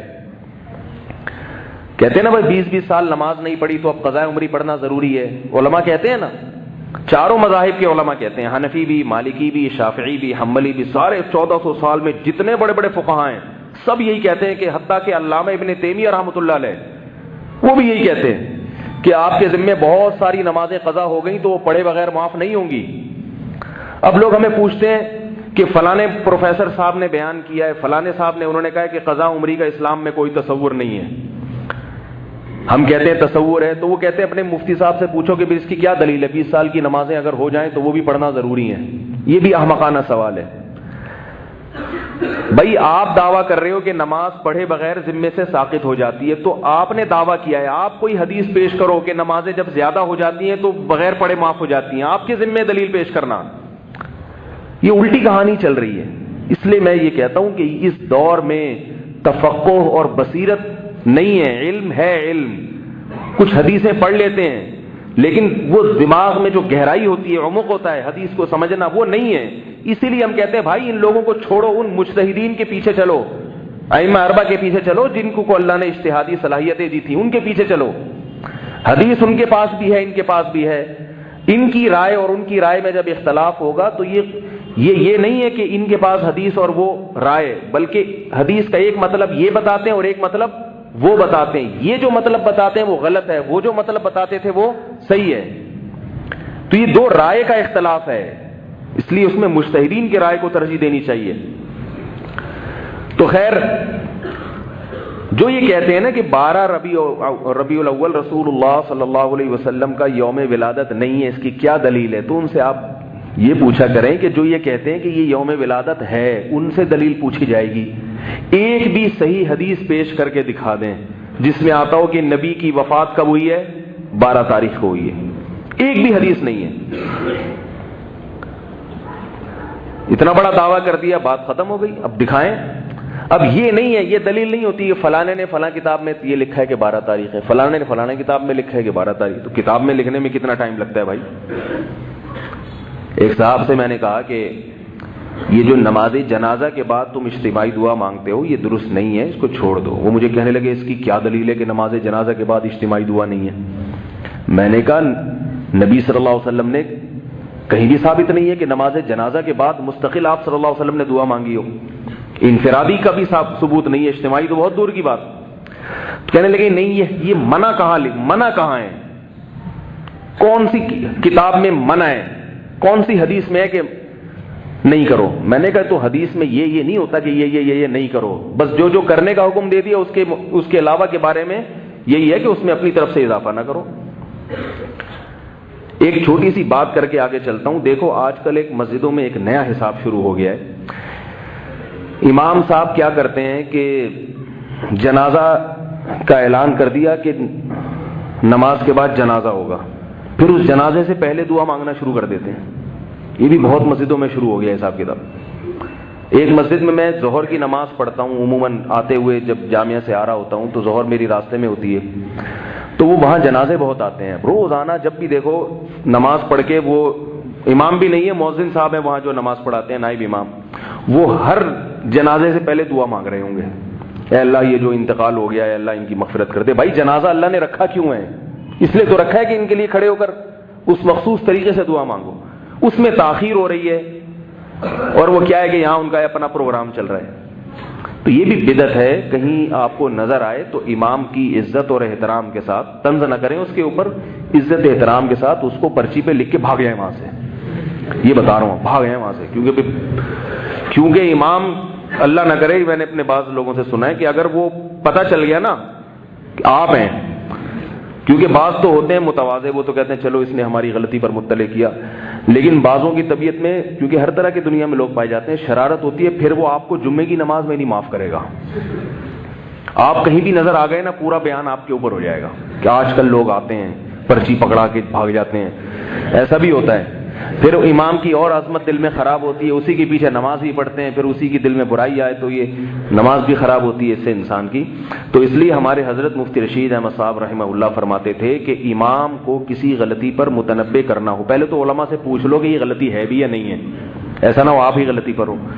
تو کہیں آپ دیکھیں کہ امام صاحب فرض نماز کے بعد جنازے کے لیے دعائیں کروا رہے ہیں, اللہ ان کی مغفرت کر دے, ایسی ایسی دعائیں پورے نام لے لے کے. میں ایک مسجد میں نماز پڑھ رہا تھا, اپنی جماعت نکل گئی میری, وہ تھوڑا گرین شیڈ تھا ان میں, تو حیدرآباد کی بات ہے, تو میرے ساتھ میرا شاگرد بھی تھا. ہماری نماز نکل گئی, سفر میں تھے ہم نے, جب نماز پڑھ رہے تھے تو ہمیں امام صاحب کی دعا کی آواز آ رہی, اے اللہ ستار بھائی کی مغفرت کر دے, انہوں نے اتنے پنکھے لگائے ہیں مسجد میں, اے اللہ غفار بھائی نے یہ اے سی انہوں نے لگوایا, ان کی مغفرت کر دے. جو جس نے جہاں جہاں لگوایا سب کو ہائی لائٹ کیا جا رہا ہے. ہمارے لیے نماز میں ہنسی روکنا مشکل ہو گیا تھا, یار یہ کیا, یہ کوئی پروگرام چل رہا ہے, یہ دعا ہو رہی ہے, یہ سیاست ہے, یہ دعاؤں میں بھی سیاستیں چل رہی ہیں. تو اب کیا ہے کہ جنازہ تگڑا آ گیا, تگڑا جنازہ نا, جنازے کی بھی دو قسمیں ہوتی ہیں, ایک غریب غربا کا, چلو اے اللہ مغفرت کر دے, چلو بیٹا صحیح کافی ہے ہو جائے گی. ایک ہے ذرا کوئی سیٹھ صاحب کا جنازہ ہے, ذرا تگڑا قسم کا جنازہ. پھر وہ جنازہ تو اللہ نے تو سب کا ایک ہی جیسا رکھا ہے نا.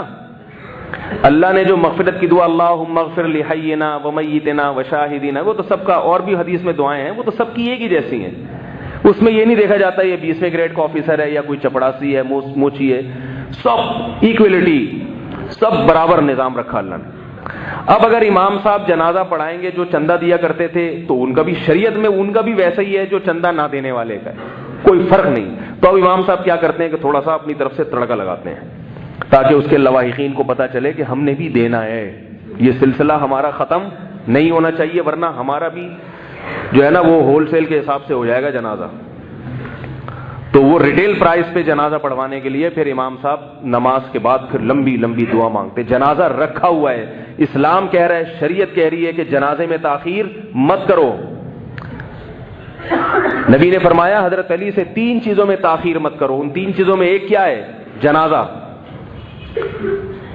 یہاں تک کہ صحابہ کرام کی جب میت ہوتی تھی, انتقال ہوتا تھا, بعض دفعہ نبی کو اطلاع دینے سے پہلے دفنا دیا کرتے تھے, کیونکہ رات کو انتقال ہوا, آپ صلی اللہ علیہ وسلم کو جگائیں گے تو نیند خراب ہونے کا اندیشہ ہے, فجر تک انتظار کریں گے تو جنازے میں تاخیر ہوگی, اس لیے رات ہی کو دفنا دیا. حالانکہ محمد صلی اللہ علیہ وسلم کسی پہ جنازہ پڑھے کتنی بڑی خیر و برکت ہے, لیکن صحابہ جانتے تھے کہ تاخیر, یہ تھے سنتوں, اصل سنت پہ حرص اس کو کہتے ہیں.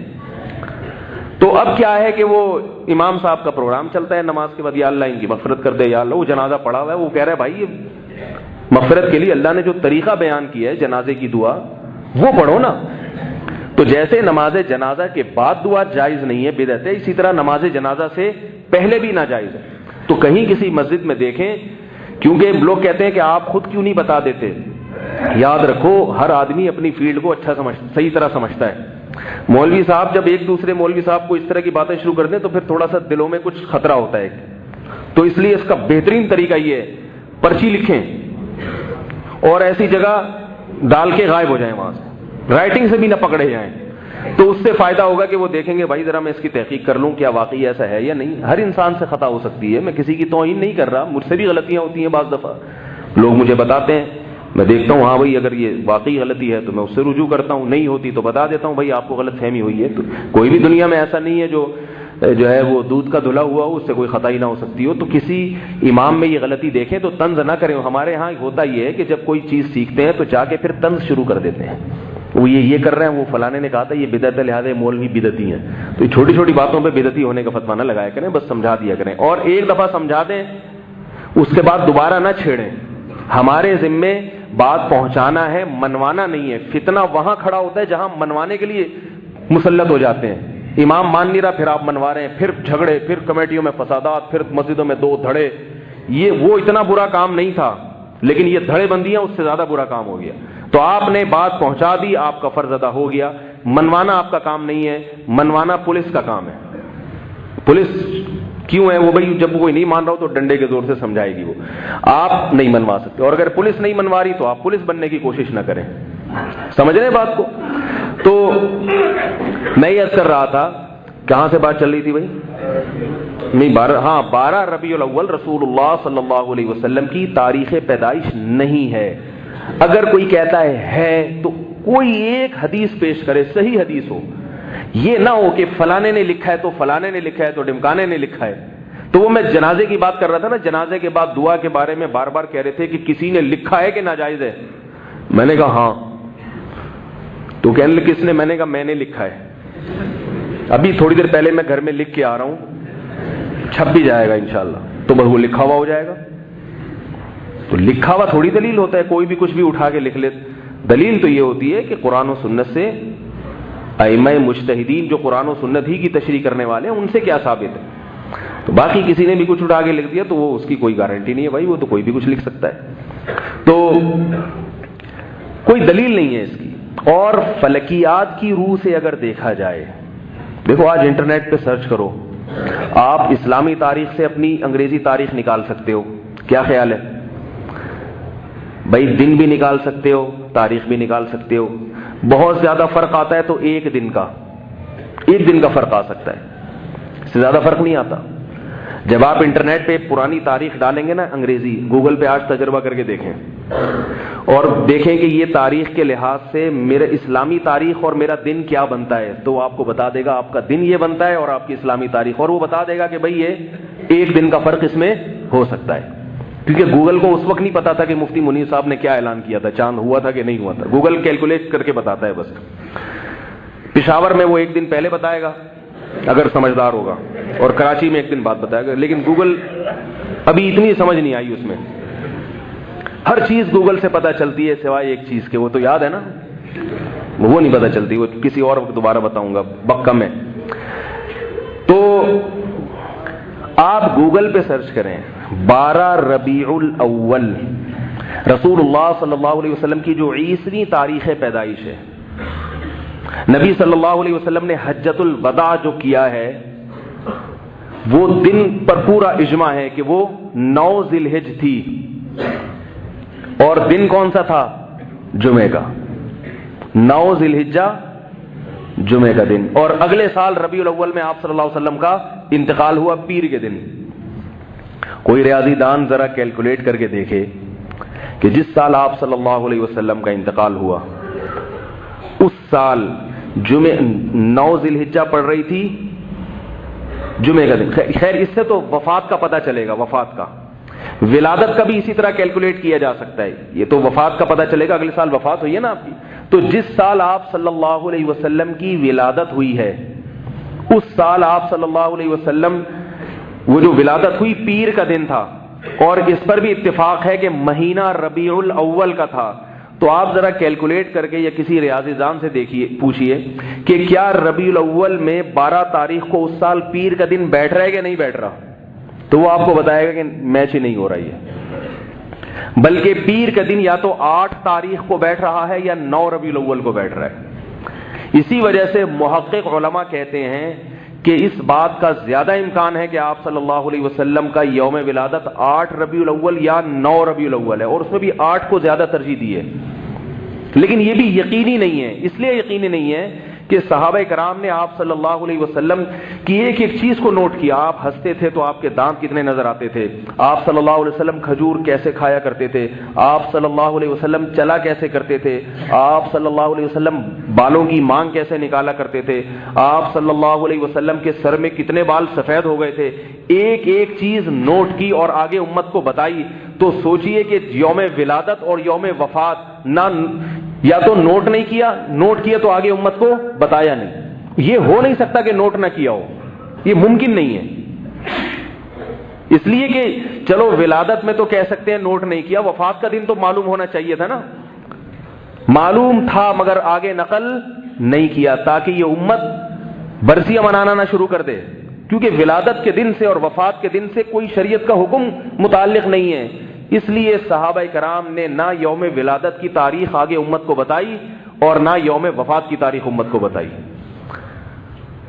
جان کر. جیسے حضرت عمر نے وہ صلح حدیبیہ میں جو درخت تھا نا وہ جب کٹوا دیا تو بعض جو کمزور ایمان والے لوگ تھے جو عشق کرتے تھے مگر عشق کا طریقہ نہیں آتا تھا, انہوں نے پھر ایک درخت بنایا اور اس کو نام دے دیا یہ صلح حدیبیہ والا درخت ہے. تو بالکل ایسے ہی ہے کہ صحابہ کرام نے یوم ولادت نہیں بتایا ہمیں, لیکن کیا نتیجہ نکلا کہ بدعتیوں نے کچھ تو کرنا تھا نا, کسی دن کو سیلیبریٹ تو کرنا ہے, منانا تو ہے, تو انہوں نے خود سے 12 تاریخ کو متعین کر کے منانا شروع کر دیا. جیسے عیسائی خود اس بات کا اعتراف کرتے ہیں کہ 25 دسمبر حضرت عیسیٰ کا یوم ولادت نہیں ہے, یہ عیسائی پادریوں نے اپنی کتابوں میں لکھا ہے, مگر دن تو منانا ہے نا انہوں نے. عمل سے تو ثابت نہیں کرتے کہ ہم عیسائی ہیں. عیسائیوں کی آج داڑیاں نہیں ہوتی, حضرت عیسیٰ علیہ السلام کی داڑھی تھی. حضرت عیسیٰ علیہ السلام زنا اور شراب کے خلاف دعوت لے کر آئے تھے. آج پورا امریکہ شراب بھی پی رہا ہے, زنا بھی کر رہا ہے. تو جو عملی تو کام کرنے کے تھے حضرت عیسیٰ کی تعلیمات میں وہ چھوڑ دیے, حضرت عیسیٰ کے یوم ولادت منانا شروع کر دیا. یہ سب ان لوگوں کے کام ہیں جو عمل میں کسی کو فالو نہیں کرتے مگر دن منا کے خوشیاں مناتے ہیں. عیسائیوں کے پاس بھی یوم ولادت محفوظ نہیں تھا حضرت عیسیٰ کا, انہوں نے بھی 25 دسمبر متعین کر کے اس کو منانا شروع کر دیا. اور کمال کی بات ہے عیسائیوں کی جو اصل عید تھی جو حضرت عیسیٰ دے کے گئے تھے اس کا کسی عیسائیوں کو بھی پتہ ہی نہیں ہے کہ وہ کون سی تھی. تو جس طرح سے ربیع الاول 12 تاریخ منائی جا رہی ہے, اس سے بھی ایسا معلوم ہوتا ہے کہ کچھ وقت کے بعد ان کو یہ پتہ ہی نہیں چلے گا کہ اصل عیدیں کہاں غائب ہو گئیں. اور جوش و خروش ان لوگوں میں عید الفطر اور عید الاضحیٰ میں اتنا نہیں ہوتا جتنا اس بنائی ہوئی عید میں ہوتا ہے. جو اصل عیدیں اسلام نے دی ہیں ان میں ایسا چراغا نہیں ہوتا, ان میں اس طرح نہیں ناچتے, مگر جو عید نہیں دی ان میں اتنا اس کو سیلیبریٹ کرتے ہیں کہ اصل عیدوں میں بھی ایسا نہیں ہوتا. تو یہ ساری باتیں اس بات کی علامت ہے میرے بھائی, اللہ تعالیٰ نے ہمیں جو دین دیا ہے. بعض لوگ کہتے ہیں کہ تم لوگ بھی تو حضرت عمر کا دن مناتے ہو اور فلاں کے دن مناتے ہو, تو جو مناتے ہیں بھائی ان سے پوچھو, ہم تو نہیں مناتے. ہم تو نہ حضرت عمر کا دن مناتے ہیں, نہ عثمان کا دن مناتے ہیں, نہ علی کا دن مناتے ہیں رضی اللہ عنہ, نہ حضرت حسین کا دن مناتے ہیں. ہم کہتے ہیں حضرت عمر کی تعلیمات کو فالو کرو, حضرت عثمان کو فالو کرو, حضرت حسین کو فالو کرو, حضرت علی کو فالو کرو, ان کے دن منانے کی ضرورت نہیں ہے. تو اس لیے اس بارے میں اپنا عقیدہ درست کریں. اور ایک بات یہ کہ دیکھو بھائی, یہ وقت ذرا مجھے بتائیں, یہ گھڑی تھوڑی آ گیا ہے, کیا ٹائم ہو رہا ہے؟ 35 ہو رہے ہیں.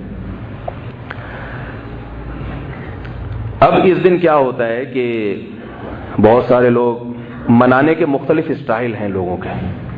کچھ تو بریک ڈانس پہ آ جاتے ہیں, نبی کی یاد میں ناچ رہے ہیں, باقاعدہ ڈانس ہو رہا ہے, اتنی بڑی بڑی داڑیاں اور پگڑیاں پہن کے ناچ رہے ہیں. کچھ رو رہے ہیں نبی کی یاد میں, ایسا رو رہے ہیں خاص طور پہ جب کیمرہ سامنے آتا ہے تو بہت زیادہ روتے ہیں, پھر وہ بہت زیادہ روتے ہیں.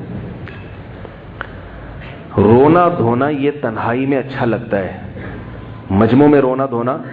ہمارے حضرت ایک شعر پڑھا کرتے تھے, اہل اللہ کی عادت کیا ہوتی ہے, دن گزارے ساز میں راتیں گزاری سوز میں, عمر بھر ہم دن میں بلبل شب میں پروانہ رہے. دن گزاری ساز میں, ساز کا مطلب خوش و خرم, راتیں سوز و گداز غم میں. یہ اہل اللہ کی عادت ہے, لوگوں کے سامنے مسکراتے چہروں سے. اور تنہائیوں میں اللہ کے سامنے رونے والے.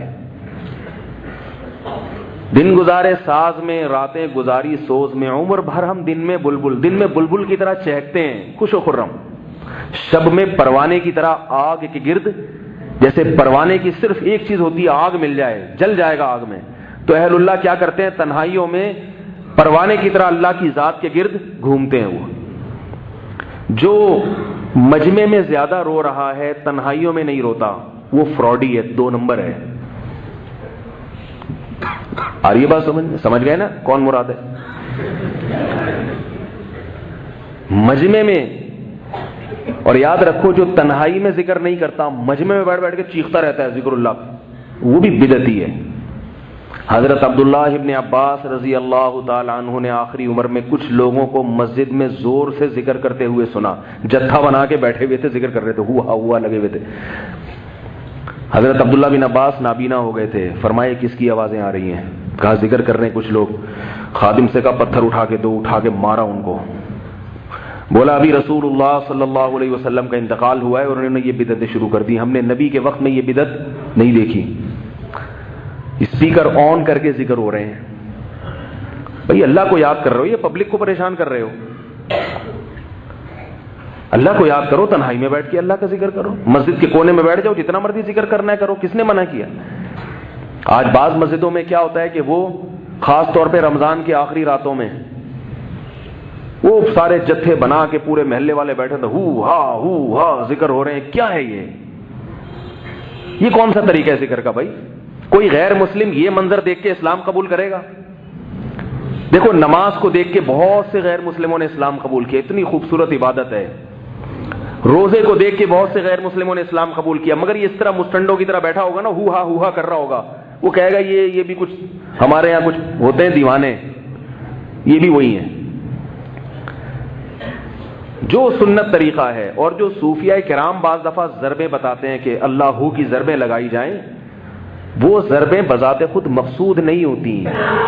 وہ کیا ہوتا ہے، اللہ کا نام دل میں بٹھانے کے لیے ایک مشق کرائی جاتی ہے، اس کو سنت نہیں سمجھا جاتا. تو جب وہ قرار نصیب ہوتا ہے تو وہ چھڑوا دیتے ہیں. اس میں بھی یہ ضروری ہے کہ اگر وہ پبلک کو اکٹھا کر کے باقاعدہ اعلان کر کے مجلس ہوگی تو وہ بھی بدعت بن جائے گی، ایک صاحب میرے پاس آئے رمضان میں کہ میں اپنی مسجد میں خانقاہ کھول رہا ہوں. کہ جی ماشاءاللہ آپ کو خلافت ملی، ہاں فلاں سے کے لیے اچھی بات. میں نے کہا کیا کریں گے؟ کہہ رہے میں اس طرح لوگوں کو جمع کر کے ذکر کرواؤں گا. میں نے کہا رہنے دو بھائی، آپ کو اللہ کا واسطہ. ہوا کا لوگوں کو بڑا شوق ہے، پوری پبلک اکٹھی ہو جائے گی. دکانداری نہ چلاؤ، لوگوں کی اصلاح کرو بھائی. خیر وہ واقعی نیک آدمی تھے تو میرے مشورے پر انہوں نے عمل کیا. تو پوچھنے آ گئے نا پہلے کہ احتیاطاً میں کوئی ایسا کام نہ کروں جو شریعت کے خلاف چل جائے. اس لیے میرے بھائی اللہ کے نبی حضرت عبداللہ ابن عباس رضی اللہ تعالی عنہ نے لوگوں کو ذکر نہیں کرنے دیا. اب کوئی یہ کہے کہ دیکھو لوگوں کو ذکر سے روک رہے ہیں، یہ ذکر سے نہیں روک رہے، اس طریقے سے ذکر سے روک رہے ہیں. میں نے ایک بیان میں کہا کہ جو عاملوں کے پاس جا کے ذکر کرتے ہیں نا، وہ دماغی توازن خراب ہو جاتا ہے ان کا تھوڑے دنوں میں. تو میرے خلاف کمنٹس آئے فیس بک پہ کہ یہ لوگوں کو ذکر سے روک رہا ہے، اور یہ اس نے دعویٰ کیا کہ ذکر کرنے سے انسان پاگل ہو جاتا ہے. حالانکہ قرآن میں تو جگہ جگہ ذکر کرنے کا حکم ہے، قرآن میں جگہ جگہ ذکر کرنے کا حکم ہے، مگر قرآن میں یہ کہیں نہیں کہا کہ جب یہ جو ہم ذکر کا حکم دے رہے ہیں اس کے لیے فلاں پیر صاحب کے پاس جاؤ اور ان کی مجلس میں بیٹھ کے یوں سر ہلاؤ اور جتھے بنا کے کرو. یہ کہاں لکھا ہے قرآن میں؟ اور فلاں کے مشورے پہ کرو، یہ کہاں لکھا ہے قرآن میں بھائی؟ تو یہ جو روحانی پیر ہیں ان کی بات کر رہا ہوں، روحانی علاج والے پیر جو ہمارے مشائخ بزرگ ہیں، وہ جو ذکر بتاتے ہیں وہ تو ہر ایک کی حالت کو دیکھ کے کہ بھئی یہ اس کو اس ذکر سے فائدہ ہوگا، اس میں اللہ کی محبت آئے گی، اس کو اس ذکر سے اللہ کی محبت. وہ جن چڑیل بھگانے کے لیے نہیں ہوتے، وہ اللہ کی محبت پیدا کرنے کے لیے ہوتے ہیں. وہ ہر ایک کے حالات کے لحاظ سے مختلف ہو سکتے ہیں، لیکن یہ جو جنات بھگانے والے لوگ جو ذکر کراتے ہیں یہ سب دماغی توازن کی خرابی ہے. اور یاد رکھو کسی کے قبضے میں جن نہیں ہوتا، یہ فلسفہ ہی غلط ہے. جنات کو قبضے میں کرنا ممکن نہیں ہے، جنات نے ان عاملوں کو قبضے میں کیا ہوا ہوتا ہے. یہ بات قرآن سے ثابت ہے، یہ میرا موضوع نہیں ہے، میں پھر کسی اور وقت بتاؤں گا انشاءاللہ اس پر. یہ جو لوگ کہتے ہیں نا انہوں نے جنات 10,000 جنات قابو میں، یہ جھوٹ بول رہا ہے، بکواس کر رہا ہے، الو بنا رہا ہے آپ کو. ایک جن بھی اس نے قابو میں نہیں کیا ہوا. اور یہ جو لوگوں کو کہتا ہے نا تم نام بتاؤ, اپنی ماں کا نام بتاؤ, پھر یوں استخارے لڑاتا ہے, پھر کہتا ہے وہ فلاں پہ یہ, کسی کے باپ کو بھی پتہ نہیں چلتا کہ کسی کی ماں کا نام سے اور باپ کے نام سے کہ کس پر کتنے جنات ہیں. ڈاکٹر آپ کی بیماری بتا سکتا ہے آپ کے نام اور آپ کے ابا کے نام سے؟ یہ بڑے بے غیرت ہوتے ہیں, بے شرم ہوتے ہیں, انہوں نے پہلے سے اس مریض سے تعلقات ہوتے ہیں, ان کو پتا ہوتا ہے وہ کیا کر رہا ہے, تو وہ آپ کو بیوقوف بنا دیتے ہیں اس کے بارے میں. کسی کو نہیں پتا چلتا کہ کس کی اماں کا نام کیا ہے. میرے پاس لوگ بھیجتے ہیں میری امی کا نام, میرے چاچے کا نام, میرے ماں. میں نے کہا پتہ نہیں کیوں اپنے چاچے پورے خاندان کا نام کہہ رہے آپ بتا دیں ہم پہ کس نے کیا کیا ہے. بھائی تو اپنے چاچے کا نام مجھے کیوں بتا رہا ہے, ماموں کا نام مجھے کیوں بتا رہا ہے؟ کہہ رہے آپ بتا دیں. میں نے کہا کوئی بھی نہیں بتا سکتا کس نے کیا کیا ہوا ہے. تو یہ جھوٹ ہے, لوگوں کو الو بنانے کی باتیں ہیں. بھائی اپنے آپ کو بچاؤ ان بے وقوفوں سے. یہ اپنی بیوی کے بارے میں نہیں بتا سکتے کہ وہ اس وقت کہاں ہیں. ان کی بیویاں گھروں سے بھاگتی ہیں, ان کو تھوڑی پتا ہوتا ہے. جن کی بیویاں بھاگی ہوئی ہیں وہ ان کے پاس جا رہے ہیں کہ میری بیوی کہاں بھاگ کے گئی ہے, ذرا کچھ نکالو. یہ نہیں پوچھتے کہ تیری جو بھاگی ہوئی ہے وہ پکڑائی میں آئی ہے اب تک. بعض دفعہ ان کی باتیں سچ نکل جاتی ہیں, اس سے لوگ دھوکے میں آتے ہیں. یاد رکھو جو عامل کہے نا تمہاری بیوی فلاں جگہ ہے, سمجھ لو کہ یہ اس نے عمل سے نہیں بتایا, اس کے تمہاری بیوی سے تعلقات ہیں, اس کو پتا ہے کہ وہ وہاں بیٹھی ہوئی ہے وہ, یا کسی ایسی عورت سے تعلقات ہیں جو آپ کی بیوی پہ نظر رکھی ہوئی ہے, اس نے پہلے اس کو انفارم کر دیا کہ وہ بھاگنے والی ہے, لہذا جب یہ بندہ آئے گا تو اس کو بتا دینا. جب تم سچ بتاؤ گے یہ تم پر اور اعتماد کر کے تمہارے ہاتھ پاؤں چومنا شروع کر دے گا. سب فراڈ ہے. اور بار بار بتا دوں, یہ روحانی والے چاہے دیوبندی ہوں, چاہے بریلوی ہوں, چاہے اہل حدیث ہوں, چاہے کسی بڑے بزرگ کے خلیفہ ہوں, یہ سارے فراڈی ہیں, سارے فراڈی ہیں. اس لیے مجھے یہ نہ کہا کرو کہ وہ فلاں ادارے کے مفتی ہیں, وہ فلاں ادارے میں بزرگ ہیں, آپ ان کو کہہ رہے ہو سب ایک جیسے ہیں. روحانی علاج کے نام پہ جتنے رسالے نکل رہے ہیں سب ٹوپی ڈرامہ ہے, کوئی حقیقت نہیں ہے ان کی. اور یاد رکھو بڑے بڑے مفتی ہیں جو لوگوں کو الو بنا رہے ہیں, وہ مفتی ہیں نہیں, نام کے ساتھ مفتی لگا لیا انہوں کے. مفتی کے پاس اتنا ٹائم کہاں ہوتا ہے. میرے پاس کل ایک صاحب آئے کہ سروائیکل پین ہے اور یوں بہت دنوں سے, تو ہمارے قریب میں ایک عامل صاحب ہیں, آج کل وہ مفتی بھی ہیں, وہ بہت دم درود کر رہے ہیں. انہوں نے میرا بنیان سونگ کے بتایا کہ آپ پر کسی نے کچھ کیا ہوا ہے. میں نے کہا کسی کے پجامے اور بنیان سے جنات کا کوئی تعلق؟ بولو بھائی, کسی کے پجامے سے اور بنیان سے نہیں پتا چلتا کہ کس پر کیا جن ہے. یہ جھوٹ بکواس کر رہا ہے. کہہ رہے نہیں آپ اتنے بڑے بزرگ کو ایسا. میں نے کہا وہ بزرگ نہیں ہے, الو کا پٹھا ہے, اور کتنی گالیاں دلواؤ گے مجھ سے بھائی, جھوٹ بول رہا ہے. کیا کروں, افسوس اس پر ہوتا ہے کہ بیڑا غرق کر دیا انہوں لوگوں کا, اور میرے بیان سن کے پھر جا رہا ہوتا ہے اس کے پاس. کہہ رہے نہیں میں نے 6 آدمیوں کو دکھایا, سب نے کہا ہے, سب نے جھوٹ بولا ہے, کوئی کچھ نہیں. اگر ہے جن تو آیت الکرسی پڑھو, خود پڑھ لو, امام صاحب سے پڑھوا کے دم کروا لو کسی بھی, وہی فائدہ ہوگا. ان کے پاس کچھ بھی نہیں ہے. بعض یہ کہتے ہیں کہ قرآن سے ہم علاج کر رہے ہیں, وہ بھی جھوٹ بولتے ہیں. قرآن کے نام پہ سیڑھیاں چل رہی ہیں, وہ بھی جھوٹ ہے. قرآن سے وہ جادو کر رہے ہیں حقیقت میں. یاد رکھو جیسے قرآن سے جادو اترتا ہے, قرآن سے جادو چڑھتا بھی ہے. قرآن کی سیڑھی آئی بھی ہے, کیونکہ سادگی نے لوگوں کو بہت الو بنایا ہوا ہے. اور کہتے ہیں تبلیغ کے بہت بڑے کوئی اکابر ہیں, یہ تبلیغ والے یہ کام نہیں کرتے. اور اگر تبلیغ کے کوئی اکابر ہیں تو خدا کی قسم وہ بھی فراڈی ہے, وہ بھی فراڈی ہے. تبلیغ والوں کو اس نے بیوقوف بنا کے وہاں تک پہنچ گیا. وہ کیا ہے, قرآن کی سیڑھیاں تقسیم کی ہوئی ہیں کہ جناب وہ یہ آیتیں اتنی دفعہ سنیں گے تو جن اترے گا. حالانکہ اس سے کیا ہو رہا ہے کہ جب آپ ایک دماغ میں تصور رکھ کے 1-1.5 گھنٹے تک وہ سنتے ہو تو آپ پہ اثرات ہونا شروع ہو جاتے ہیں, الٹیاں ہوتی ہیں. وہ الٹیاں ہونا آپ اس کی علامت ہے کہ آپ پہ جادو چڑھ رہا ہے. وہ بیچارہ مریض سمجھ رہا ہوتا ہے کہ مجھ پہ جادو اتر رہا ہے. تو سب الو بنانے والی باتیں ہیں, کسی کو نہیں مانا کرو. کوئی کرتا ہے نا یہ بنیان دیکھ کے, پجامے دیکھ کے بتا رہے میرے پاس لے کر آؤ, تو بچاؤ اپنے آپ کو ان چیزوں سے. اللہ اس کے رسول صلی اللہ علیہ وسلم کی اطاعت کرو, فرما برداری کرو. نبی صلی اللہ علیہ وسلم پر جب جادو ہوا تھا اللہ نے سورہ فلق سورہ ناس اسی لیے نازل کی تاکہ آپ کی امت کو یہ تحفہ ملے اور کسی فلیتے کے پاس جانے کی ضرورت نہ پڑے تمہیں. یہ آیت الکرسی پڑھو, قل اللہ پڑھو, یہ اپنے اوپر دم کرو, اور کسی کے پاس جانے کی ضرورت نہیں ہے. جب ان چیزوں کو چھوڑو گے اللہ اس کے رسول کی اطاعت کو, تو اللہ تمہیں پھر ان لوگوں میں الجھائے گا. وہ شیطان تمہیں ان چیزوں میں ڈالے گا. پھر بات کو ختم کرتا ہوں. یہ جب عاملوں کا نام آتا ہے تو میرا دماغ پھر, کیونکہ میں اپنے رشتہ داروں کو دیکھ رہا ہوں, وہ جا رہے ہیں, سگے چاچے سگے ماموں جا رہے ہیں. ایک دن میرے سگے رشتہ دار نے کہا, بہت قریبی ہیں, ممکن ہے بیان سنے تو غصہ ہو اس لیے نام نہیں لے رہا ان کا. انہوں نے کہا وہ آپ کے فلانے قریبی بزرگ نے فلاں کی جن کے ذریعے آپریشن کروا کے پتھری نکالی. میں نے کہا نہیں نکالی, جھوٹ بول رہا ہے وہ. جن کے ذریعے کسی کے گردے کی پتھری نکالنا کسی کے باپ میں دم نہیں ہے, خدا کی قسم. آپریشن کرنا جن کے ذریعے, وہ کہہ رہے ہیں جنات تو کر سکتے. میں نے کہا کر سکتے ہیں, اس کے مشورے پہ نہیں کر سکتے. میں نے کہا یہ میرا موبائل پروفائل پر ہے, اس کو بولو جنات کے ذریعے اس کو سائلنٹ پہ کر دے. یہاں پہ میں بیٹھا ہوا ہوں, نہیں کر کے دکھا سکتا. جو جن موبائل کو سائلنٹ پہ نہ کر سکے وہ آپریشن کہاں سے کرے گا؟ ڈاکٹر بننے کے لیے تو بہت بڑا انجینئر ہونا چاہیے.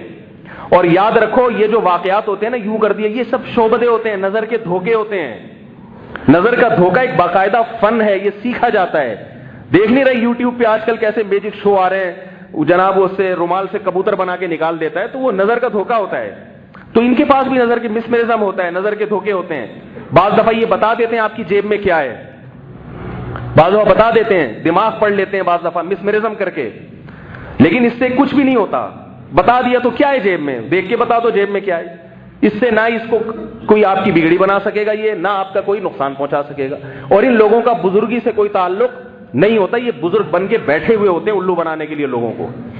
چیخ چیخ کے تھک گئے, مگر اپنے مولویوں کی سمجھ میں نہیں آ رہا. باقیوں پھر کوئی دیکھتا ہوں کوئی بہت بڑے مولوی صاحب جا کے کسی فراڈی سے بیعت ہو جاتے ہیں. جا کے دارالعلوم کورنگی کے مفتی, جامعۃ الرشید کے استاذ, وہ ایسے روحانی عاملوں کے ہاتھ سے بیعت ہیں. حالانکہ دارالعلوم ہمارے نظر میں قابل احترام ادارہ ہے, ان کے علماء ہمارے اکابر ہیں, مگر وہ عالم بھی اگر کسی فراڈی کے ہاتھ پہ, روحانی کے ہاتھ سے بیعت ہوگا تو یاد رکھو میں پھر بھی اس روحانی کو نہیں مانگوں گا. میں کہوں گا کہ یہ روحانی اتنا بڑا فراڈی ہے کہ اس نے ایسی چال چلی ہے کہ اس نے اتنے بڑے عالم کو بیوقوف بنا دیا. ایک صاحب میرے پاس آئے, بس آخری بات کر کے بیان ختم کرتا ہوں. کہنے لگے کہ یہ جو ہے نا وہ فلانا عامل جس کو آپ فراڈی کہتے ہیں, اس کے ہاتھ پہ تو شیخ الحدیث بیعت ہیں. میں نے کہا اس شیخ الحدیث کے بیعت ہونے سے میں یہ نہیں کہوں گا کہ وہ فراڈی نہیں ہے, میں یہ کہوں گا وہ اتنا بڑا فراڈی ہے کہ اس نے شیخ الحدیث کو بھی بیوقوف بنا دیا. یہ فارمولہ یاد رہے گا. جب کسی بڑے بزرگ کو دیکھو نا اس روحانی کے ہاتھ میں بیعت ہو رہا ہے, جو تمہیں بیٹھ کے ذکر کرا رہا ہے اور کہہ رہا ہے اس سے تمہارے جنہ اور سارے مسائل حل ہو جائیں گے, جو تمہیں ذکر کرا رہا ہے نا اللہ کی محبت پیدا کرانے کے لیے, بس وہ تو اللہ والا ہے.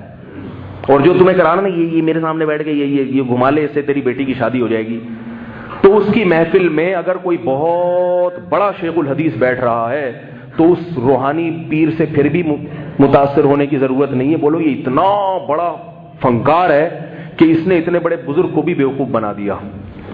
بزرگی الگ چیز ہے, حماقت الگ چیز ہے. بعض نیک ہوتے ہیں مگر احمق ہوتے ہیں, اور بعض نیک نہیں ہوتے مگر عقل مند ہوتے ہیں. اس پر ایک واقعہ بھی سناؤں گا. ایک بہت بڑے عامل نے ایک ایسے آدمی کو جو اپنے آپ کو نیک بھی نہیں کہتا, اس کو بیوقوف بنانے کی کوشش کی. اس نے پکڑ لیا اس کو کہ تو الو بنا رہے ہمیں, اور جو بزرگ بیٹھے ہوئے تھے وہ بن گئے. دماغ کی صلاحیت ایک الگ چیز ہے, نیکی ایک الگ چیز ہے. ہر ذہین نیک نہیں ہوتا, اور ہر جو ہے نا بیوقوف, ہر گناہگار بیوقوف نہیں ہوتا. تو عقل ہونی چاہیے ان کم بختوں کو پکڑنے کے لیے. بنیان سونگ رہا ہے, پجامے سونگ رہا ہے تمہارے, بولے تو کیوں سونگ رہا ہے میرا بنیان, شرم نہیں آتی تجھے؟ اللہ تعالیٰ ہدایت عطا فرمائے. پھر انشاءاللہ ایک واقعہ سناؤں گا بیان کے بعد, اللہ عمل کی توفیق عطا فرمائے.